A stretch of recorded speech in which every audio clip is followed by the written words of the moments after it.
हे महाभाग, इस विषय में विचार करने की भी आवश्यकता नहीं है। हे राजन, सप्तमी से रहित और उदयातिथि की अष्टमी को व्रत करें, यानी सप्तमी वृद्ध अष्टमी जिस दिन हो उस दिन व्रत न कर शुद्ध अष्टमी को व्रत करें और नवमी में पारण करें।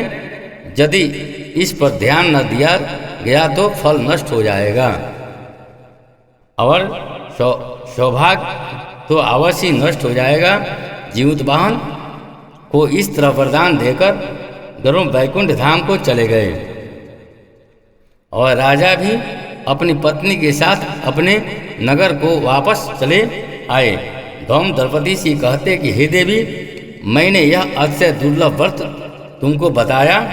इस व्रत के करने से बच्चे दीर्घायु होते हैं। हे देवी, तुम भी पूर्वोक्त विधि से यह व्रत अवर दुर्गा जी का पूजन करो तो तुम्हें अभिलाषित फल की प्राप्ति होगी।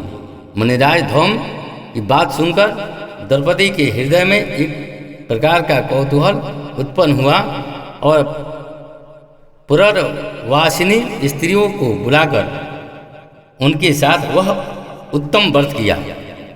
गौतम ने कहा, यह व्रत अवर उसके प्रभाव को किसी एक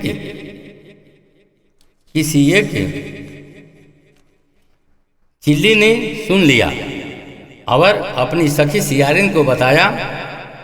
इसके बाद पीपल वृक्ष की शाखा पर बैठकर उस चिल्ली ने अवर उसी वृक्ष के एक खोते में बैठकर सियारिन ने भी व्रत किया।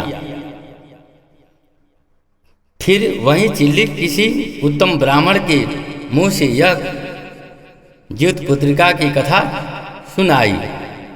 अवर पीपल के खोते में बैठी हुई अपनी सखी को सुनाया। सियारिन ने आधी कथा सुनी थी कि उसे भूख लग गई। अवर वह उसी समय श्मशान में जाकर भरे शव को खाने लगी। चिल्ली बिना कुछ खाए पिए रही। अवर सवेरा हो गया। सवेरे वह गौशाले में गई और वहाँ गौ का दूध पिया। इस तरह नवमी को उसने पारण किया। कुछ दिनों बाद वे दोनों मर गई और अयोध्या में किसी धनी व्यापारी के घर में जन्म ली। संयोग से उन दोनों का जन्म एक ही घर में हुआ। जिसने सियारिन जेठ हुई, अवर चिल्ली छोटी हुई। वे दोनों सभी शुभ लक्षणों से युक्त थी, इसलिए बड़ी लड़की काशीराज के और छोटी उनके मंत्री के साथ हिंदू धर्म से अग्नि के सामने विधि पूर्वक विवाह हो गई।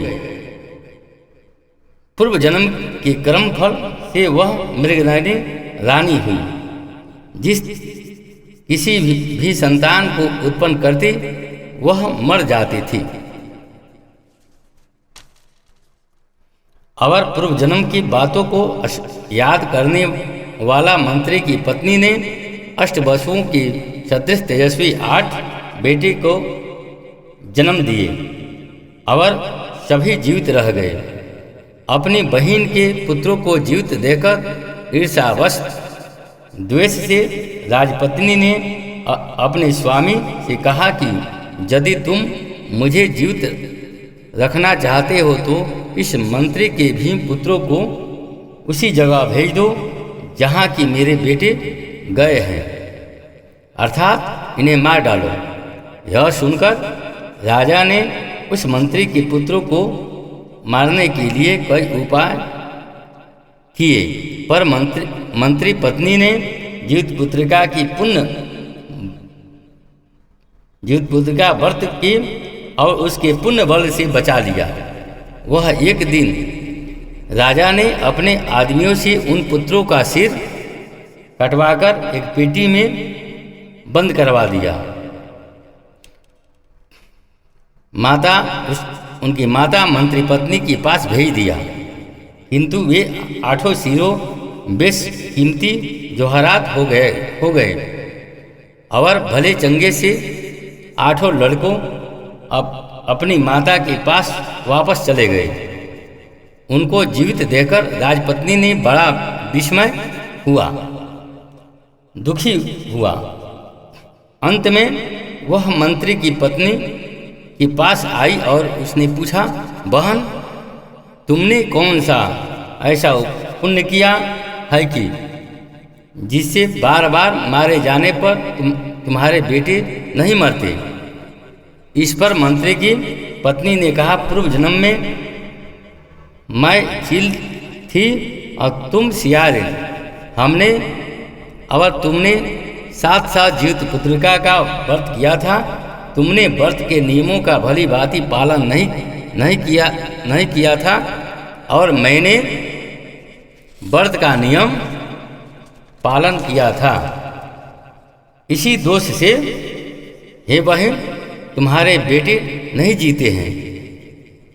राजरानी, अब भी तुम उस जीवित पुत्रिका का व्रत करो तो तुम्हारे बेटे दीर्घायु होंगे और लंबे आयु तक जिएंगे।